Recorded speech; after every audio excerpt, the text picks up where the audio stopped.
মঙ্গলবার বিরোধী দলনেতা শুভেন্দু অধিকারী নদিয়া জেলা ধুবুলিয়া একটি পরিবর্তন সংকল্প সভা করেন। সভা শেষে সাংবাদিকদের মুখোমুখি হয়ে তিনি বেলডাঙ্গায় কেন্দ্রীয় বাহিনী মোতায়েন সংক্রান্ত আদালতের নির্দেশ নিয়ে একাধিক মন্তব্য করেন।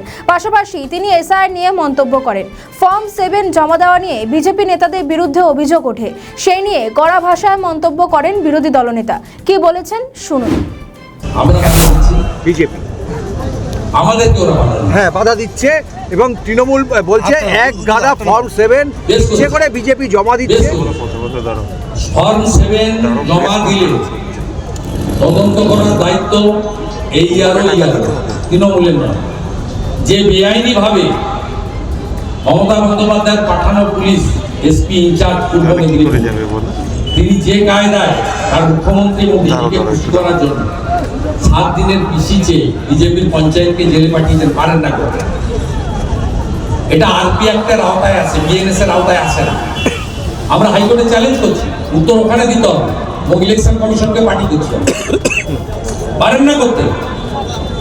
এবং যদি নোটিশে কেউ মিস ইনফরমেশন দেয় তার বিরুদ্ধে আইনানুগ কোনো ব্যবস্থা নিতে পারেন না। এদের মূল লক্ষ্য হচ্ছে বাংলাদেশি মুসলিম রোহিঙ্গাদের বাঁচানো, নইলে এরা ভোটে জিতবে না। আপনি এই লোকসভা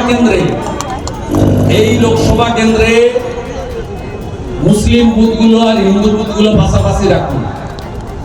কৃষ্ণনগর উত্তর দক্ষিণ BJP lead, Nakashipara BJP lead, Tehatta BJP lead, আর চাপড়া, পলাশী, কালীগঞ্জ থেকে কি মার্জিন নিয়ে 54,000 ভোটে আমাদের প্রার্থী হেরেছে দেখুন। এবং বাংলাদেশ পার্শ্ববর্তী এলাকাতে কাঁটাতারের বেড়া না থাকার জন্য, যেহেতু কাঁটাতারের বেড়া নেই, জমি মমতা ব্যানার্জি দেয়নি, অবৈধ বাংলাদেশি মুসলিম অনুপ্রবেশকারীদেরকে ঢুকিয়েছে। আমরা এদের নেব না, পশ্চিমবঙ্গ নেবে না, বিজেপিকে আনতে হবে। বিজেপিকে আনলে একদম। আমাদের ভিডিও ভালো লাগলে লাইক ও শেয়ার করুন, কমেন্ট সেকশনে আপনাদের মতামত জানান। আরও ভিডিও পেতে আমাদের চ্যানেলটিকে সাবস্ক্রাইব করুন এবং প্রতি মুহূর্তে খবরের আপডেট পেতে প্রেস করুন বেল আইকন।